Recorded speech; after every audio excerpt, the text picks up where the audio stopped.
السلام علیکم دوستو، آج کی کہانی کا نام ہے دو ڈاکٹر۔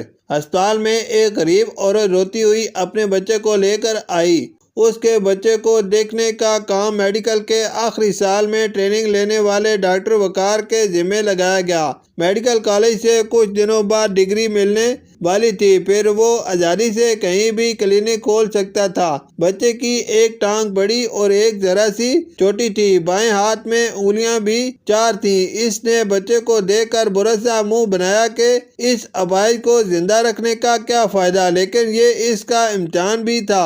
اس نے ڈگری کھونے کے ڈر سے بچے کی دیکھ بھال شروع کر دی۔ آکسیجن لگائی تو بچہ سانس لینے لگا۔ کچھ دن علاج کے بعد بچہ بالکل صحت یاب ہو گیا۔ اس کی ماں دعائیں دیتی ہوئی رخصت ہو گئی۔ وہ حقارت سے دونوں کو جاتا دیکھتا رہا۔ وقت گزرتا گیا، وقار ایک کامیاب ڈاکٹر بن گیا، لیکن اس کا مقصد صرف پیسہ کمانا تھا۔ دولت کی ریل پیل نے رہی سہی انسانیت بھی ختم کر دی۔ شادی کے بعد اکلوتی بیٹی کی ہر خواہش پوری کی۔ ایک دن اچانک بیٹی کے پیٹ میں شدید درد شروع ہو گیا۔ خود بھی علاج کیا اور دوسرے ڈاکٹروں سے بھی مشورہ کیا۔ ڈاکٹر اس کی بیٹی کا علاج کرنے میں ناکام رہے۔ تھک کر ایک سرکاری ہسپتال کے ڈاکٹر کے پاس لے گیا۔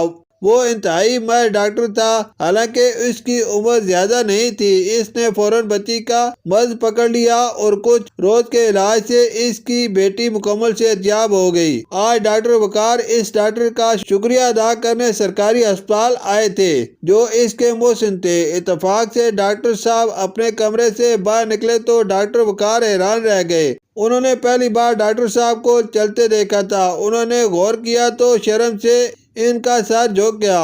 سرکاری ڈاکٹر لنگڑا کر چل رہے تھے، کیونکہ ان کی ایک ٹانگ چھوٹی تھی اور بائیں ہاتھ میں 4 انگلیاں تھیں۔